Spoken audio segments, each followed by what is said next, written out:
আসসালামু আলাইকুম ওয়া রাহমাতুল্লাহ। ইসলাম ও নৈতিক শিক্ষা বিষয়ে চতুর্থ শ্রেণীর শিক্ষার্থীদের আজ আমি বার্ষিক পরীক্ষার প্রস্তুতি ৯ নম্বর শীট নিয়ে আলোচনা করব। তৃতীয় অধ্যায়ের ৫৫ থেকে ৫৮ নম্বর পৃষ্ঠার ভিতরে। শিক্ষার্থীরা চিত্রে কি দেখতে পাচ্ছ? কোরআন শরীফ এবং কোরআন শরীফ রাখার একটা পাত্র, রেহেল। আজকের আলোচনার বিষয় চতুর্থ অধ্যায় কোরআন মজিদ শিক্ষা। কোরআন মজিদ শিক্ষার্থীরা কার কালাম? আল্লাহর কালাম। সর্বশেষ আসমানি কিতাবের নাম কোরআন মজিদ। কোরআন মজিদ কার উপর নাজিল হয়? মহানবী সাল্লাল্লাহু আলাইহি ওয়াসাল্লামের উপর। কোরআন মজিদে কি কি বিষয় উল্লেখ আছে?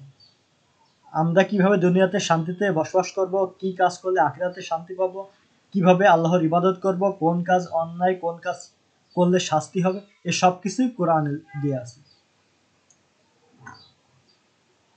আমরা যে নামাজ আদায় করি, নামাজে কোরআন তেলাওয়াত করা ফরজ, তাই তেলাওয়াত শুদ্ধ হওয়া দরকার। মহানবী সাল্লাল্লাহু আলাইহি ওয়াসাল্লাম বলেছেন, ক্বালা নবী সাল্লাল্লাহু আলাইহি ওয়াসাল্লাম খায়রুকুম মান তাআল্লামাল কুরআনা ওয়া আল্লামাহু। তোমাদের মধ্যে সে উত্তম যে নিজে কোরআন শেখে এবং অপরকে শেখায়। শিক্ষার্থীরা, কোরআন মজিদের ভাষা আরবি। কোরআন মজিদ কোন দিক থেকে পড়তে হয়? ডান দিক থেকে। কোরআন মজিদে কয়টি অক্ষর বা হরফ আছে? ২৯টি হরফ বা অক্ষর আছে। আলিফ, বা, তা, সা, জিম, হা, খ, দাল, জাল, র, ঝা, সিন, শিন, সদ, দদ, ত, জ, আইন, গইন, ফা, কফ, কাফ, লাম, মিম, নুন, ওয়াও, হা, হামজা, ইয়া। শিক্ষার্থীরা, এখানে তোমরা ২৯টা হরফের উচ্চারণ শুনলে। এই হরফগুলোর নাম তোমাদের বাড়ির কাজ থাকবে। এক একটা হরফ, অক্ষর বা হরফ লিখবা, লেখার পাশাপাশি হরফগুলোর উচ্চারণ লিখবা। আমি তারপর একবার বলে দিচ্ছি। আলিফ, জিম, দাল, শিন, বা, মিম, খ, ঝা, দদ, জাল, র, সিন, নুন, তা, ইয়া, সা, ফা, লাম, সদ, ত, আইন, জ, কফ, হামজা, কাফ, ওয়াও, হা, গইন, হা। শিক্ষার্থীরা, আমরা জানি যখন আরবি হরফগুলো পড়তে যাই, জেদ জবর পেশ ব্যবহার করা হয়। এই জেদ জবর পেশকে হরকত বলে। বাংলাতে যেমন আমরা আকার, রস্বইকার, দীর্ঘিকার ব্যবহার করি, ঠিক আরবিতে জেদ জবর পেশ ব্যবহার করি। আমরা যখন কোনো হরফের উপর জবর থাকে, জবর থাকলে আকার হবে, জবর থাকলে আকার হবে। আলিফ জবর আ, বা জবর বা, তা জবর তা, নুন জবর না, সদ জবর স, র জবর র, নাসর। খ জবর খ, লাম জবর লা, কফ জবর ক, খলা ক, ফা জবর ফা, তা জবর তা, হা জবর হা, ফাতা হা, কাব জবর কা, তা জবর তা, বা জবর বা, কাতাবা। দাল জবর দা, খ জবর খ, লাম জবর লা, দাখলা। ফা জবর ফা, আইন জবর আ, লাম জবর লা, ফাআলা। ত জবর ত, লাম জবর লা, বা জবর বা, তলাবা।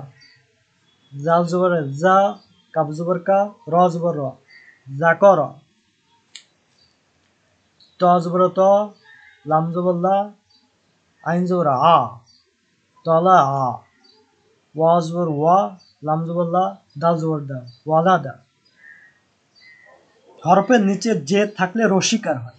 হরফের নিচে যখন দেখো শিক্ষার্থীরা হরফের উপরে জবর ছিল তখন আমরা আকার উচ্চারণ করছি, হরফের নিচে যখন জেদ থাকবে তখন আমরা রসিকার, বাজের বি, তাজের তি, সাজের সি।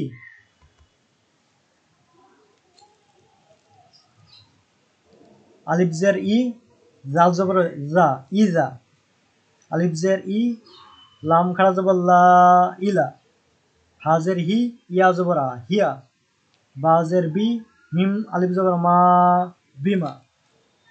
লাম জের লি, মাম মিম আলিফ জবর মা, জাল জবর জা।